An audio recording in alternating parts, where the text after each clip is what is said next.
ಬೆಂಗಳೂರಿನ ವಿದ್ಯಾರಣ್ಯಪುರದಲ್ಲಿ ಜೈ ಶ್ರೀರಾಮ್ ಅಂತ ಹೇಳಿದ್ದಕ್ಕೆ ಹಲ್ಲೆ ಮಾಡಿದಂತಹ ಪ್ರಕರಣ ನಿನ್ನೆ ನಡೆದಂತಹ ಘಟನೆ ಈ ವಿಚಾರಕ್ಕೆ ಸಂಬಂಧಪಟ್ಟಂತೆ ರಾಜ್ಯ ಸರ್ಕಾರದ ವಿರುದ್ಧ ಮುಗಿಬಿದ್ದಿದ್ದಾರೆ ಬಿಜೆಪಿ ನಾಯಕರು.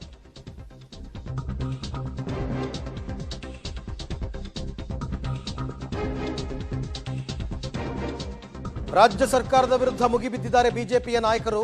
ಸಿದ್ದರಾಮಯ್ಯ ಸಿಎಂ ಆದಮೇಲೆ ಇಂತಹ ಆತಂಕಕಾರಿ ಘಟನೆಗಳು ನಡೀತಾ ಇದೆ.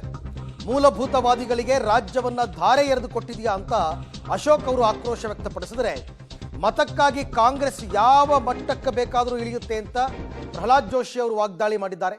ಕಾಂಗ್ರೆಸ್ನ ಪ್ರಚೋದನೆ ಈ ಸರ್ಕಾರ ವಜಾ ಆಗಬೇಕು ಅಂತ ಅಶ್ವಥ್ ನಾರಾಯಣ್ ಕೂಡ ಆಗ್ರಹಿಸಿದ್ದಾರೆ.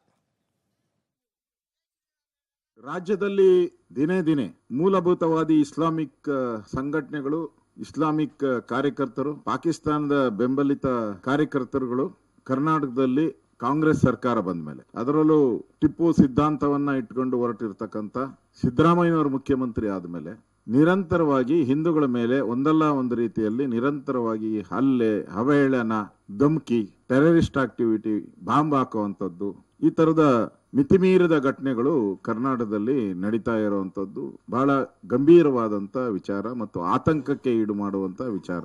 ಎಲ್ಲಿ ಕಾಂಗ್ರೆಸ್ ಸರ್ಕಾರ ಇದೆ ಅಲ್ಲಿ ಸಹಜವಾಗಿ ಇದೇ ರೀತಿ ಸಮಾಜ ವಿದ್ರೋಹಿ ಶಕ್ತಿಗಳಿಗೆ, ಇಸ್ಲಾಮಿಕ್ ಮತಾಂಧರಿಗೆ ಈ ರೀತಿಯಾದಂತಹ ಕುಮ್ಮಕ್ ಸಿಗ್ತದೆ. ಯಾಕಂದ್ರೆ ಪಾಕಿಸ್ತಾನ ಜಿಂದಾಬಾದ್ ಅಂದಾಗೂ ಅವ್ರನ್ನ ಸಮರ್ಥನೆ ಮಾಡೋ ಪ್ರಯತ್ನ ಮಾಡಿದ್ದಾರೆ ಇವರು. ಹಾಗಾಗಿ ಕಾಂಗ್ರೆಸ್ ಪಾರ್ಟಿ ಅಂತಂದ್ರೆ ಅದೊಂದು ಹಿಂದೂ ವಿರೋಧಿ ಪಾರ್ಟಿ.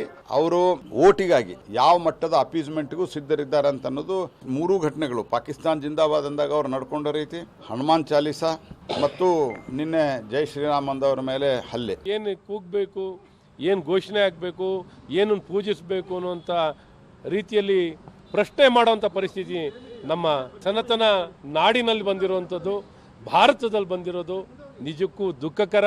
ಇದು ನಿಜಕ್ಕೂ ಎಲ್ಲ ಒಂದು ಕಡೆ ಈ ಸರ್ಕಾರ ಸಂಪೂರ್ಣವಾಗಿ ವಿಫಲವಾಗಿದೆ. ನಮ್ಮ ಬಹುಸಂಖ್ಯಾ ಜನರ ಭಾವನೆಯನ್ನು ಗೌರವಿಸೋಕ್ಕೂ ರಕ್ಷಣೆ ಕೊಡಲಿಕ್ಕೂ ವಿಫಲವಾಗಿರುವಂಥ ಸರ್ಕಾರ ಇದ್ದರೇನು ಬಿಟ್ಟರೇನು, ಇಂಥ ಸರ್ಕಾರ ಅಸ್ತಿತ್ವದಲ್ಲೇ ಇರಬಾರ್ದು ಕರ್ನಾಟಕದಲ್ಲಿ.